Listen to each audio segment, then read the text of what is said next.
तुम्हारा मन तो बिना हाथ पैर के 1000 दिशाओं में एक साथ भागा चला जा रहा है। इसलिए तो तुम खंडित हो, टुकड़े टुकड़े हो। और जब तक तुम अखंड न हो जाओ तब तक प्रभु के चरणों में चढ़ने के योग्य न हो सकोगे। वहां तो अखंड ही चढ़ेगा।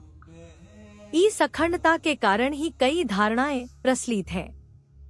इस्लाम में एक धारणा है कि अगर कोई आदमी मर जाए और मरने के पहले उसका हाथ टूट गया हो या अंगुली कट गई हो या कोई ऑपरेशन हुआ हो तो वह परमात्मा के चरणों में पहुंचने के योग्य न रह जाएगा। इसलिए मुसलमान डरता है ऑपरेशन कराने से।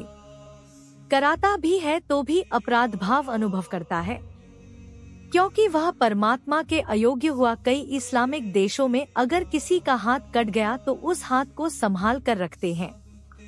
मरने पर उसकी कब्र में उनके साथ वह हाथ रख दिया जाता है, ताकि परमात्मा के सामने जब वे जाएं तो अधूरे न हों। यह बात तो बड़ी महत्वपूर्ण है, लेकिन इसका अर्थ कई धर्मों में कई तरीकों से लिया गया है।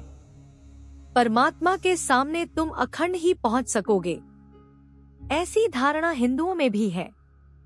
तुमने कहानियां सुनी होंगी कि अगर यज्ञ में आदमी की बलि दी जाती थी तो सर्वांग आदमी खोजा जाता था। अगर जरा सी अंगुली भी कटी हो तो यज्ञ में आहुति के योग्य न था, अयोग्य हो गया। इस पर एक कहानी भी है कि एक बार एक राजकुमार का हाथ दब गया दरवाजे में, अंगुली टूट गई। उसने अपने नौकर को पीछे मुड़कर कहा, परमात्मा की कृपा है, अंगुली ही टूटी, हाथ भी जा सकता था। उस नौकर ने कहा, आपकी यहाँ आस्था मेरी समझ में नहीं आती। नौकर तर्कनिष्ठ था, बुद्धिशाली था। उसने कहा, यह जरा अतिशय है, यह आस्था मेरी पकड़ में नहीं आती। अंगुली कट गई, चोट लगी है, खून बह रहा है और तुम धन्यवाद दे रहे हो। यह धोखा है, यह तुम अपने को समझा रहे हो।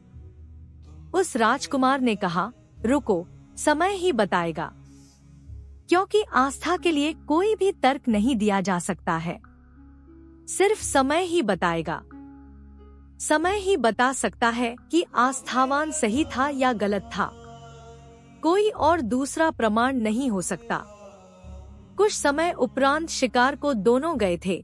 मार्ग भटक गए और जंगल में कुछ अवधूतों ने उन्हें पकड़ लिया जो आदमी की बलि देना चाहते थे। जब उन्होंने राजकुमार को बलि के लिए खड़ा किया तो देखा कि उसकी एक अंगुली कटी है। तो उन्होंने कहा, यह आदमी बेकार है, यह हमारे किसी काम का नहीं।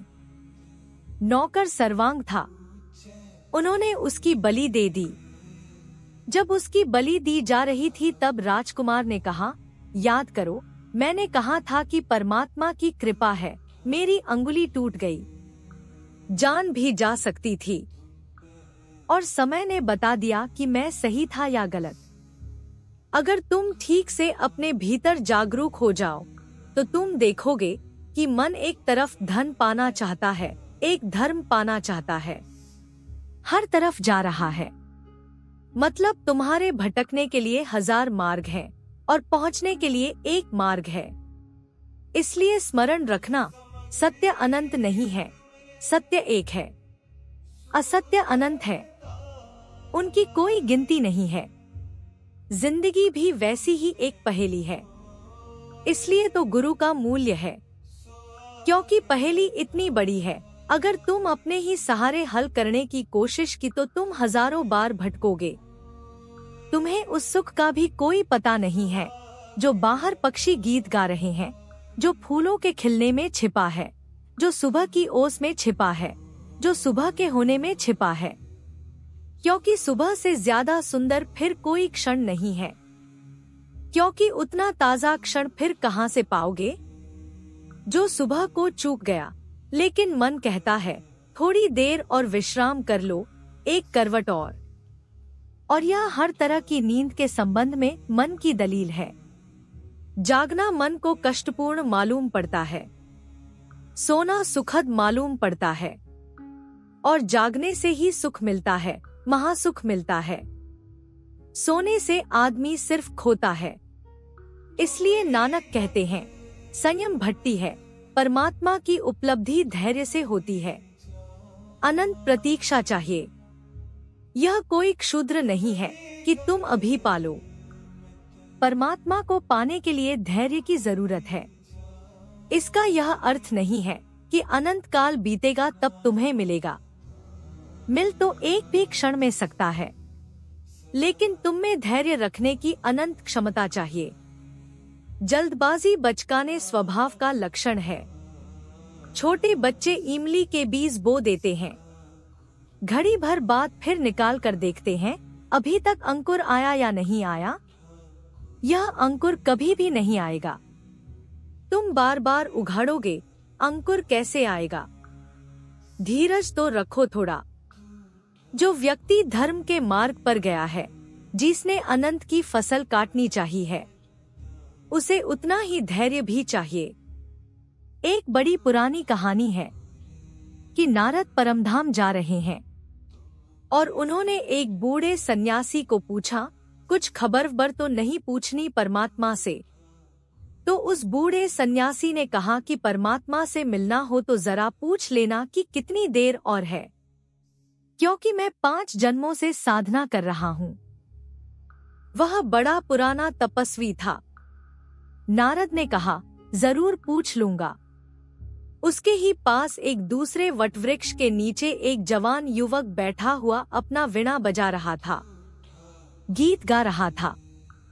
नारद ने सिर्फ मजाक में उससे पूछा कि क्यों भाई, तुम्हें भी तो कोई बात नहीं पूछवानी है भगवान से? मैं जा रहा हूँ उनके धाम। वह अपना गीत ही गाता रहा।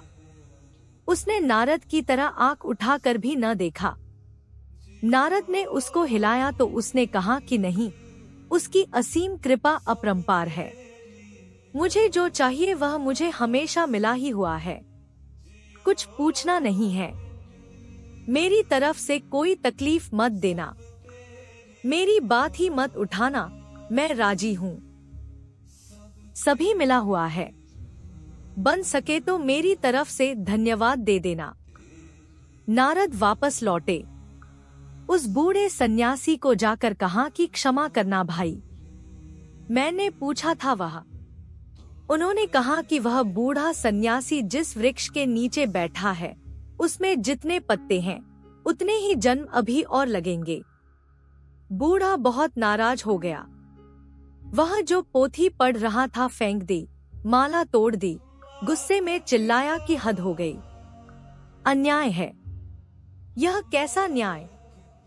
5 जन्म से तप रहा हूँ, कष्ट पा रहा हूँ, उपवास कर रहा हूँ, अभी और इतने जन्म इन्ना कहकर सारी भक्ति छोड़कर वहाँ भाग गया। दूसरे युवक के पास भी जाकर नारद ने कहा कि तुमने नहीं चाहा था, फिर भी मैंने पूछा था। उन्होंने कहा कि वह जिस वृक्ष के नीचे बैठा है उसमें जितने पत्ते हैं।